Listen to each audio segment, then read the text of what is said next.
Welcome back to the real Joseph Labin. I am Joseph Labin. Another topic blitz with Mike. If I could spit it out, topic blitz with Mike. Well, this is one of my new favorite segments we do now. I had a lot of people last week that enjoyed it as well. Mike, welcome back. Thank you. You are the co-host today of the real topic blitz Hello, with Mike. I'm Uh, Mike. yeah, Mike has some good questions, some good topics drawn up for us today. We're gonna get into it. But Mike, how are you doing on this fine Tuesday? I'm doing good. It's been kind of a lazy day, The weather's been okay, but just been staying in kind of thing. The wife got Baldur's Gate 3, which is a big video game out right now, so she's just been playing that a bunch. But yeah, excited to get into these topics. Well, all right, Mike, let's get into it. Take it away. Let's get into it. All right, the first thing I really want to go into, and this will lead us into the next topic after as well, is how far can this Cleveland Browns team go? How far can they go? We sit at 8-5. We have 3 more games that we play in the conference against Houston, New York, and Cincinnati. Mm-hmm. We have 2 away, 2 home. We play the Bears at home this week. We just got the unfortunate news that Jed Wills is out for the season, but he's been out for the past 5 or 6 games, I think now. And Gerard Christian's been playing pretty well. Obviously, we got the unfortunate news about DeJuan Jones and Maurice Hurst out for the season. Yeah, the DeJuan Jones is the big one to me. That one hurts. I think it helps having Joe Flacco in there with his experience. Being able to maneuver the pocket a little bit, step up, and he gets rid of the ball quickly. So that'll negate that a lot, because I know I've noticed, but since Flacco has started the past 2 games, the sack numbers have just gone down, and it's not like we haven't been playing against good defenses. The Jaguars have a great defensive line. Joe's doing a great job. He's a veteran. He's getting that ball out quick. But he understands the offense. They're simplifying it more. Like even the David Bell play the other day, it was just a simple. Yeah, picked up the blitz. Yeah, simple concept, but he can do that, and he's also 6'5", 6'6", tall guy, so Big he's boy. able to see over the defense. Has a big arm. His arm's impressive for being almost 40. Right. I mean, I thought that first game versus the Rams was like, damn, this dude's firing the ball around a lot. But I don't know. I think Joe's doing a great job, and I think to the question, here the offensive line is my biggest concern because that's been our strength. But I think we'll have to really rely more, which I've said a lot, just rely on that interior for the running game. Because run blocking is really more just about how much you want it. It's more will than skill, really. Run blocking, it's just mano a mano, me versus you. It's a head-on collision, so it's really more just. Which I think that's why I like Wyatt, because Wyatt's so good at just going at guys and just. Right. He's such a great run blocker. Batonio, hopefully Pochich gets back. But I thought Nick Harris did a nice job when he stepped in. I agree. I think they got to run more in that more inside zone, kind of like our buddy Jerry was saying the other day. More of that kind of running scheme, more downhill, because you don't want to put these tackles too much on the out. Having to push on the outside more, trying to get leverage a whole lot because they haven't played a whole lot. But I think that's why some of the outside pitches aren't working. But I do think if the offensive line can hold up and be that strength like they have been, and these guys can step up. The defense is elite. It's the best defense in the world. The way Joe Flacco's playing, and getting guys like David Bell involved more recently, and Tillman's getting more involved. Yeah. You can see more of the weapons now, more of the versatility. Elijah Moore's getting more involved. Njoku's getting the targets he needs to be getting. When I look at the rest of the landscape, if you look at the Ravens team, they got lucky. It was a block in the back on that punt return. They really should have got called. Yeah. The Ravens are a lucky team. They're not. I don't think they're they don't really concern. Their defense is legit, and Lamar's a great player, but I'm not overly concerned about the Ravens, to be honest with you. I think we could beat them. And who knows the Ravens more than Joe Flacco? Right. And the Browns, for that matter. and watching the Dolphins last night blow that lead, and just they're kind of a soft team, to be honest with you. And they kind of model their coach a little bit, who's a good play caller, but I don't know, I still question him as a head coach sometimes. Can he, the decision making, the I think sometimes some of his antics kind of cover up, some of the deficiencies as a head coach. It's like a lot of some other coaches in the league, to be honest with you. But I think this team and the Kansas City, they're a train wreck right now. I mean, Mahomes is, I mean, what did you think? Before I want to get to that for a second. I mean, We can mix the topics. That's yeah. cool because we were going to do fraud watch, ladies and gentlemen, and the Chiefs were going to be Here's a what part of it. it kind of still goes together because I'm looking how far can this Brown teams go. So I'm looking at who's in their way, and I'm just kind of like, I mean, watching Mahomes melt down the other night, literally on the sideline, and couldn't even shake Josh Allen's hand without saying it was a worst bleeping Yeah, call I've ever worst seen. call I've ever seen. I I couldn't mean, believe a it. And full Josh blown, Allen was just like, all right. yeah, like a full blown tantrum on the sideline. I'm not really that scared of Kansas City, and we just beat Jacksonville. Who else is in our way? I think the only team that can be in our way is a team at the bottom that get in, and that's Buffalo, because Buffalo's tough. It's cold, and they're used to that. Josh Allen's a tough player. I think a running quarterback could give us a little fits, which he does. I still like our DBs against him though. Oh, I do too. I like, and having JOK really covers up a lot of that because he's such a missile in the middle. But I think Buffalo is the team that could be the team that I actually be the most worried about if they got in. Like, I think if Buffalo played Miami, I'd take Buffalo, to be honest with you. Mhm. Like, Buffalo can line up and just run it down your throat, where Miami doesn't do that. And that's why they lost last night to Tennessee. Buffalo has a chance to win their division. Yeah, they can lose to the Cowboys, and as long as Miami loses 2 more games, Buffalo wins the division. I think Buffalo's the team, and I still get Baltimore. Baltimore's a tough team, but I think they're just a little lucky. I like the way we match up against Baltimore defensively. Yeah, and I think we'll be able to score points. It would be a tight game, but I think we would be able to find ways to score because of Flacco. right. And their run defense has only gotten worse as the season's gone on for some reason. Like at the beginning of this, their secondary's a little bit hurt. I mean, yeah, I think we could score. Which with the second half, we kind of showed a lot. And granted, Deshaun was great, but I think Joe can lead them up and down the field and pull out certain drives. And I think we always get turnovers against them too. He always throws picks against us in big games. So right. It's happened back then. It's happened in all the other games too. So a lot of them. But with that being said, I think they can definitely make the AFC Championship game and possibly win it. I mean, I really do. My only concern is the offensive line. Yeah. And if the O-line can hold up, I don't know what else. I mean, look at us and all the other teams. I just right. We can run the ball, we can pass when need be, and the passing game's more efficient now. And the defense, if the defense can just be more consistent traveling, and I think getting Ward back will help that. Oh, absolutely. He's been out. Absolutely. And he should be, from everything I've heard, he should play this Sunday against Chicago. So that'll be huge. The downside is Grant Delpit might be out until the playoff game. Which I think is okay. I don't see any team that's going to. I mean, I think here Hickman's done a nice job. So yeah, I mean, we're going to be seeing Ronnie Hickman, DeAnthony Bell, and Khaleesi, number 25 from Kansas City. Cam Mitchell. Well, Cam Mitchell, they might put in like the slot a lot more and not play safety there. But I'm not worried about the back seven, to be honest with you. Yeah, no, I think our DBs overall, our safety doesn't need to be Grant Delpit level, but it's nice to have Grant when he's out there. We'll probably run a lot more through. I trust the coach and the scheme. Yes, same. And I'm watching Ronnie Hickman at Ohio State. He's very solid. He's very good in the run, blitzing. Very fast. Yeah, he was always a really good blitzer in Ohio State, a good sideline to sideline cover guy and run, against the run.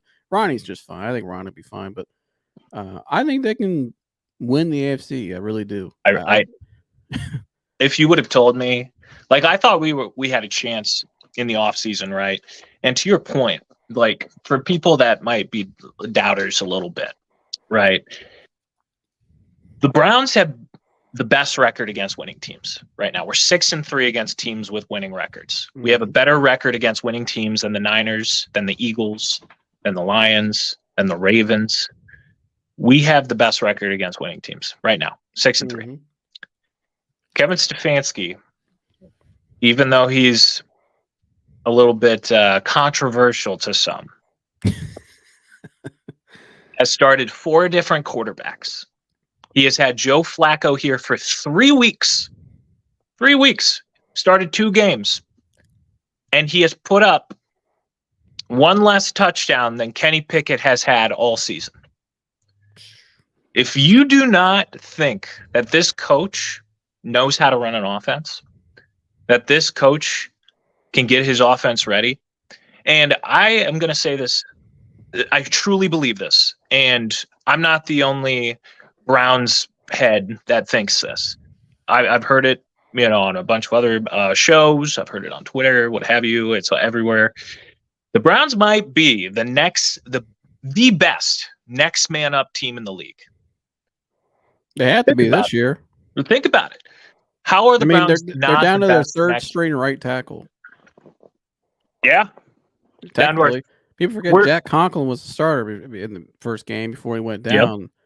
Yep. We're down to our probably third or fourth string left tackle. Well, technically, however you want to look at it, it's third and fourth string, right? Because James Hudson's your swing tackle. So, you just throw him wherever you think there's more of a need. I think Dewan was actually, the third string left tackle. And so basically, we're down to our fourth string left tackle, if you think about it. And he's actually been playing pretty okay. Right. And it's great to have Bill Callahan, and your center might be out a little bit. I mean, here, it's a stinger. Ethan should be back this Sunday. But. Yeah, he should be back. But here, I like our depth there. Some criticism at times, but I think it's fair. I've criticized sometimes the game management or the certain play calling. But overall, and I'm going to be honest with you, I think it's kind of overblown the more I've been thinking about the last month, a lot of it, because 2 months ago I was kind of pissed off after the first quarter. I was like, man, eventually this guy's gonna get fired by week 8. This ain't going well. But I'll be honest, I don't think coaching the NFL nowadays, if you ask coaches, real college coaches, real football coaches, they'll all tell you, I heard Zach Smith the other day say this, and I agree with him. NFL, college, high school. College and high school players are coached better than pros, believe it or not. There's a lot of guys in the pros that really aren't good coaches. It's the weakest level of coaching, really, in all of football. And if people will tell you that, I know plenty of guys that played college, and I met guys that played in the pro.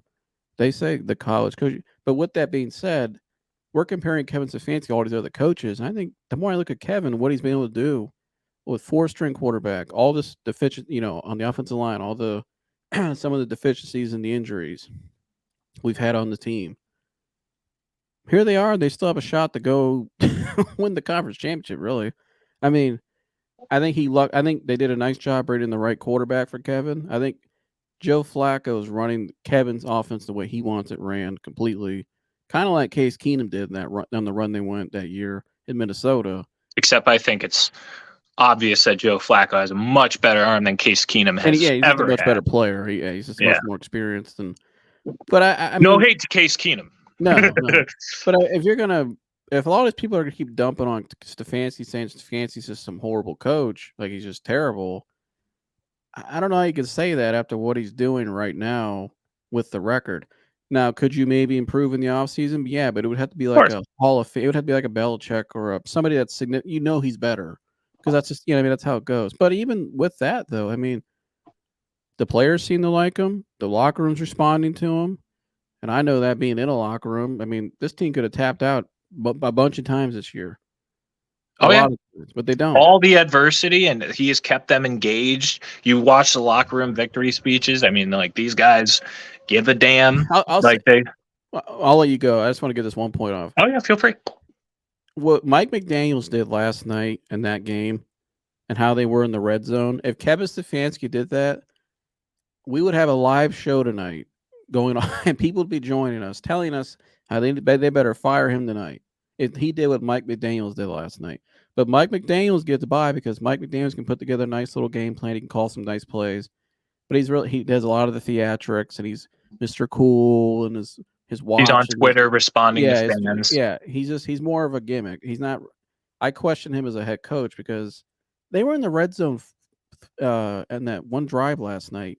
3 plays, they didn't run the ball one time with what's the kid's name? What's Devon Achane who was having a or great Raheem game? Mostert. Both of them were having great games, actually. What's the kid's name? Achane or what's Yeah, Devon Achane. I think I'm saying it right. Achane, whatever The that kid out of where'd he go? Texas A&M, I think. Yeah, who's having a great year? Super fast, kind of like he's got a little McCaffrey skills in him too. I mean, and Raheem Mostert has had. I mean, he has what 18 touchdowns this year, or something crazy like that. Yeah, but Mike McDaniel's saying, "Yeah, I'm trying to bring the same toughness from San Francisco here." That's BS. No, you're not. Look how they play. Tyreke San Hill. Francisco would have ran the ball last night on all 3 plays, probably, maybe 2 of them, and they would have scored. Kevin Stefanski has shown he runs the ball late in games at the goal line, which I like. He doesn't make stupid decisions. I never seen Wildcat Kareem Hunt. Punch it in, dude. I've never seen as much crap as Kevin gets. I've never seen him do stuff like that. But because Mike, what's his name? McDaniel. Mike McDaniels does all the antics, and I mean, here, even in look at Detroit going into the postseason right now. And I like Dan Campbell, but Dan Campbell does a lot of antics. Yeah.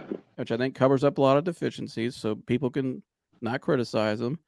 But they've lost some games recently. You're kind of like, gee, that's bad. Like the Thanksgiving Day game was horrific in that second half. Like they looked like they weren't even trying to win. This Sunday's game was awful. Yeah, I mean, so you can go around to any coach around the league is my whole point and nitpick anybody. You go ask other fan bases that are real honest about their team, not biased to their team and pick on other people's teams. They'll tell you, and you can nitpick any coach, really. I mean, there's people literally saying Bill Belichick's a horrible coach this year. Mm-hmm. There are Steelers fans calling for Mike Tomlin to be fired. So that's my whole point is people need to start giving, I think, and I've done this the last 2 to 3 weeks, I've kind of thought more about it. You got to give Stefanski a little more grace, a little more applause for what he's done. Yeah. I mean, it's pretty damn impressive. Because to me, when Deshaun was announced out for the season, I'll turn it over to you. I know I'm ranting a little bit. But no, feel free. When Deshaun went out for the season, I remember I called you, and I was already thinking ahead to next year myself because I thought this team, I'm like, I was thinking to myself, I don't know how this team responds now. Like they just had a high win. You just beat Baltimore. You might be the best team in maybe the NFL after that win. The way he looked in that second half, I'm like, how do they keep going? You know what I mean? It's just so many ups and downs, and here they are, and they got another quarterback. And to hear Joe Flacco's speech after the game on Sunday, and number one, I don't think people could say Joe Flacco would just take this job because he needed a job. Joe Flacco had other jobs offers before the Browns this season. But he chose the Browns specifically. And I don't think Joe Flacco would have came here if he didn't respect Kevin Stefanski, to be honest with you. Right. I really believe that. Did you know they lived like 3 doors down from each other when they were kids? Really? Yeah, they're from the same neighborhood. Wow. But I don't think as smart as Joe Flacco is and as veteran and savvy as he is, he's won a Super Bowl, won an MVP, Super Bowl MVP, was in that Baltimore culture, which was a great, back then, especially with Ray Lewis. There was an ultimate great culture to be in, great locker room. He wouldn't be here if he didn't respect that guy. I don't think Jim Schwartz would have took this job if he didn't respect Kevin Stefanski. Right. So I think people need to put the whole thing in context. My whole point. Right. And I agree with you. Everything you just said is like right on the money. And how, like, to the first topic, how far can this Browns team go? They could go all the way at this point. They have overcome, and it's not even just because of the talent, it's the amount of adversity that they have come over as a team, all the injuries, all the setbacks, everything that this team has been through already. Like, they are just like hammered steel, man. Like, they're a sword that's just been tempered throughout this season, like bunch of obstacles, and they keep hurdling. They just, first game you play in December against a playoff team, good Jacksonville Jaguars team, and I'm glad Trevor Lawrence played. So yeah, nobody can, so nobody, no asterisks, no nothing. You saw this team at home against, by the way, this should be stated. Yeah, the best away team in the NFL. They had won 6 games away. They had not lost a game away yet, the Jaguars. The first loss in Cleveland. So and they need to win too. Like, it was like they didn't need a win Sunday. They needed that was an absolute must win. They got teams on their rear ends. Yeah. And So I think we can, just with all, I don't, this team really seems like the locker room is in a great place, like probably the best place it's been since we've been back as a franchise. I mean, you just hear how people talk, like even seeing how players are interacting with each other on social media, they just keep bringing each other up. And then we're going to start seeing what the Steelers used to have, which is program wins.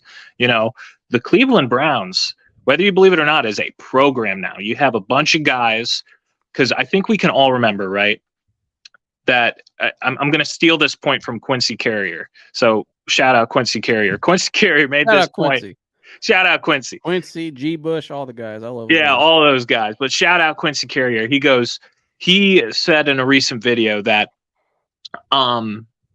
he thinks that the New England Patriots fall from grace has as much to do with the Browns becoming a good franchise as anything, because there was a point in history when like half of the Patriots like roster was just ex-Browns players we couldn't figure out what to do with, and they all became stars in New England.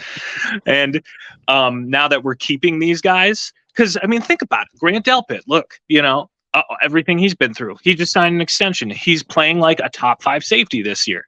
You find guys like JOK in the second round, Martin Emerson in the third round.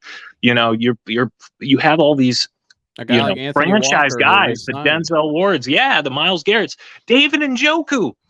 David Njoku is the perfect example. He had 2 touchdowns and almost 100 yards on Sunday, which is crazy for a tight end. He's become our franchise tight end, and he had been through so much adversity, asked for a trade. Old Browns would have traded that guy, and we would have been seeing him flourish somewhere else. He takes a lot of shit too, which I think kind of. I mean, if you're barred, everybody's Travis Kelce or Gronkowski, then there's nobody else that can match up to them in the NFL. I don't think, not even some of these young guys. They're not going to be that good. Right. I mean, I don't. But my point is with like Njoku. I mean, he drops some passes here and there, but overall, people don't really know how to evaluate a full position. Like that's why I loved having our buddy Jerry on the other day, and Jerry will tell you too. Along my point, I'm gonna ask Jerry this next time he's on. I know what he's gonna say. If you ask a lot of guys who played in the pros or college, the college coaching is much better. That's my whole point with Stefanski is, well, if we're going to hold them to all these crazy expectations and put this high bar on them, who are we really comparing them to? Right. Because there's really very few elite coaches in the end, like elite coaches. Like guys like Belichick. I still think Belichick, I mean, Belichick's not, he's 70-something. He ain't got time for rebuild. Yeah, I think he's got to go into like He's got to go to a win now situation. Like, I'm not saying it's going to happen, but Belichick on the Browns, if Belichick took over this Browns team, let's say, or the Chargers, that's a much better fit for him because he's a win now guy. He knows how to win. That's what, I mean. And since he's defensive minded, I think the Chargers would hire him. Yeah, I think it's going to be more Chargers. The situation he's in is not healthy for him. Right. He needs to be around guys that are ready to win now, and he would get it done probably because he's arguably the greatest coach of all time. But Andy Reid, I think Sean McVay is a great coach because they're always consistently good. And he's won a Super Bowl. Guys like that, I mean, the elite of the Sean Payton. Although I've criticized him a little bit, I still think Sean Payton's still a pretty good coach. And Denver's turnaround. Pete Carroll, those guys. Those guys are in their class of their own. Everybody else, it's kind of. What, Coach? Pete Carroll. Who has a higher win percentage? So when Pete Carroll was 4 years in the NFL, Stefanski's in his 4th year, right? Yeah. Mm-hmm. Kevin Stefanski's win percentage is higher than Pete Carroll's in his 4th year. And Pete Carroll. Did you know Kevin Stefanski's win percentage, if you compare Kyle Shanahan's first 4 years and Kevin Stefanski has a higher winning percentage, and more importantly, a higher winning percentage against better teams? Well, that's the other guy. Like Kyle Shanahan, I think is a great coach, but he's never been able to get them over the hump. Yeah, but he's still there, and people say he's a great coach. So my thing is, why can't Kevin get the same kind of? Kevin should. He absolutely should with what he's doing. And here's the thing: our defensive talent's very, very, very, very good. Now, I think we have pretty good talent on offense. Pretty good talent. Right. Their model has got to be the 2019. Remember the 2019 Titans who made it all the way to the AFC Championship game? Yeah. Now, granted, they had Derrick Henry in their prime. Yeah, minus a stout running game, but my whole point is a team. What that team really did though was they found an identity late in the season, and they got hot going in the playoffs, and they just stuck with it. I think the Browns are finding that similar. It's a different formula for them offensively, which is fine. But they have a better defense than that Titans team. Mm-hmm. I think our pass catchers are better than what they had. Probably, yeah. Our pass catch. We have because AJ Brown hadn't become that guy yet. He was on that team, but he wasn't that guy. No, he was young, and it was Derrick Henry, and they had a great offensive line, Conklin over there. But I think this team though is finding they're finding their formula offensively. I mean, they just scored 31 points on a pretty decent defense statistically. And third best run defense in the NFL. Great pass rushers. You got Josh Allen, who's one of the top ones. But my whole point is they're getting hot down the stretch here. Right. I think they should get hot down the stretch here with some of the games they have coming up, like the Bears. If they beat the Bears, which they should, might beat the Texans now. Yeah. They might win out. I mean, if they go 4-1 down this last 5 games, they got one down and get hot, and they're finding that formula. Oh, if we win the next 3. Yeah. We're not losing to the Jets on Thursday night. That's my whole point is if Joe Flacco and this team can find that rhythm going down the stretch, there can be like the 19 Titans where that's the same thing they did. They found that formula down the stretch, got in, and they just stuck with it. You know what I mean? And they went all the way. And they could have won that game that year in the championship game. Really, there's probably a couple. That was really close. I thought they were going to a couple times. Yeah, I mean, it was tight. I mean, it wasn't like a pull-away win for Kansas City, but that's my whole point is I think this team can do that. They can find that recipe, find that formula, and which they're doing. You can see it. And if they get hot here down the stretch, because the schedule pretty much helps them do that, why not? Why not? All right. Now, my favorite, because I love talking shit. We're talking fraud watch. Fraud watch. So I got 3 teams. Well, we got one in common that we told people before the season we agreed on. You want to go ahead and yes, tell we them? did. Go ahead and remind him, Mike.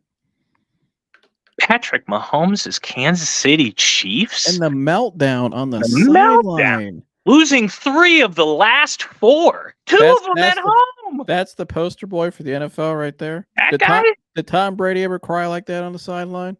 Oh, yeah. But no. Tom never acted like that. Well, there's that one time against the Packers, they lost, and like you saw him walking down with the ref, arguing with him the whole way down. Yeah, but he's not. It's happened. Tom never. That was like a whole nother. We never seen that before. No, I mean not to the point of like he won't shut up about it. That's my whole point. Like Tom, he didn't shut up about it. But Tom, you know this. Patrick Mahomes ain't on the same level mentally as Tom Brady. I mean, not mentally. Talent. That's my whole point. But that's why Tom's Tom. That's why he has 7 bowls, because even the latter years, he wasn't the most talented guy, but he's just so damn competitive and mentally strong. Oh yeah, that's my whole point. You know what I mean? So that's why I agree with you. The Chiefs, to me, they're following the leader. You know, all this Travis Kelce hoopla off the field, it's a distraction, which I thought it would be. Their pass catchers are horrible. You just double Kelce or bracket them. I mean, you take everything away. They can't run the ball. They have no. Yeah, without Isaiah Pacheco, their run game is like, hey, and nobody talks about Clyde Edwards-Helaire was a first-round pick. Does everybody forget that? He was picked in the late 20s. He's a first-round running back, and he has been mediocre his whole career. That pick like it was the greatest pick ever when it happened too. Yeah, I remember that, and I completely forget he's not even the starting running back on that team. Isaiah Pacheco is 7th round guy out of Rutgers. I don't think. Is Jerick McKinnon McKinnon's got more snaps. Oh my God! I mean, Pacheco was a 7th rounder out of Rutgers and a great player. I like him. Yeah, and was a big contributor to them last year in that Super Bowl game. But I mean, what do they have? And their defense is banged up. Bolton's out. I mean, yeah. What are they looking like over there? And outside of defense, like the last pick they made that I think I really liked was Karlaftis out of, I think he went to Notre Dame. He pass rusher out of Notre Dame. George Karlaftis was the last pick I really liked. Felix and Duque Zama has been okay, but like overall, their defense is very beatable, and so is their offense.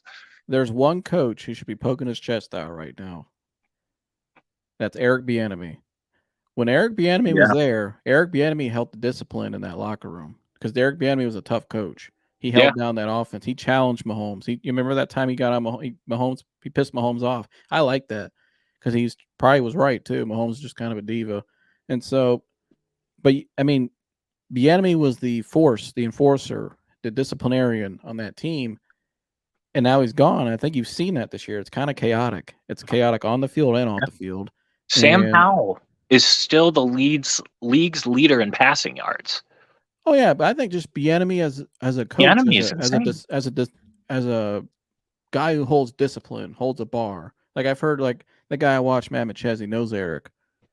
A couple other guys, and they said that's how Eric is. He's a hard-headed guy. You need that. That was the balance between him and Reed for those guys in that locker room, especially to keep Mahomes in check. You're seeing without him this year. Who's the guy in there now? Matt Nagy. Yeah, I mean, come on. I mean, give me a break. That guy's failed Chicago head coach. Yeah, you think Mahomes is listening to him? He's telling me, hey, get my coffee in the morning and have my donuts ready. But I mean, he's not. I mean, I think Eric Bieniemy is probably right now thinking in his head, "Told you." Yeah. I mean, I think that's a big difference in that locker room. And if you watch if we want to talk about that specific offsides call, right? Okay, so Andy Reid's like, well, usually they tell me, and then the next day, they were like, well, did Kadarius Toney check with the refs? And Andy Reid says, well, no. So, and if you look at it, like, I don't know why they were saying it was a bad call. The guy was clearly off sides. And it's not like Kansas City usually doesn't get preferential treatment when they're playing football. It's like when it comes down to the wire, the refs have to call. He was off sides 4 times that whole game. Yeah, and who that's a reflection of? The coach. Andy Reid. Yeah, the coaching. And I don't want to say as much Matt Nagy, whoever that wide receivers coach is over there, horrendous. I don't know who their wide receivers coach is. Whoever it is, it's bad. It looks bad. Even Zach Smith said same thing. It looks horrendous. But their GM is I would be if I'm Kansas City. If Eric Bieniemy was there, is that guy off sides 4 times? Yeah, probably not. Right, and if you're Kansas City's GM, are you on the hot seat? Think about it. The Browns didn't get a receiver, but we drafted Cedric Tillman, who's shown flashes. We traded for Elijah Moore, who has shown, at least the past couple weeks, like he can be a good receiver. David Bell's finally getting opportunities. David Bell. We still have Amari Cooper. David Bell in college was a very good player. Yeah. I think he'll be a great 3rd or 4th David option. Bell and Joe Flacco said this. I think, this is why Flacco likes David. David's always been great in zone, finding the soft spots, getting open. He can catch the ball. I think you're going to see a lot more David Bell, which I like. I would love to see a David Bell resurgence. I've liked David Bell. I like the pick when they drafted him. I liked him in college. I don't think he's ever really gotten the opportunity yet, just because of circumstances and guys in front of him. But I think David and said, like you said, but my whole point that we both think the Chiefs are frauds, and I think without the enemy, they're undisciplined. They're falling apart. Ghosts. They're falling apart. I'm out on the Chiefs. And my next team I have is the Dolphins. I agree. And so do you, America. I think the Dolphins are frauds. They win a lot of games, but they're so soft. They're going to get punched in the mouth. If they play the Bills, they're going to get their asses handed to them. Smoked. I was sitting there Sunday, Is there a playoff team that you think they can beat? That's a good question.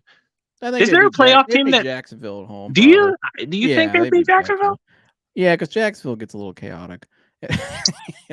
I think they'd beat Jacksonville, and I think they'd have a shot against the Bengals because the Bengals aren't the toughest team up front and offensively. I think their defensive line, they got a couple, Hendrickson and Reeder, but their Frenches haven't always been consistently great. Right. But that's my problem with the Dolphins. They get too pass happy, and they don't run the ball when they need to be, and they're just kind of a soft team. They're a finesse team, and I don't think in the playoffs you got to be able to punch people in the mouth. And here's the thing, right?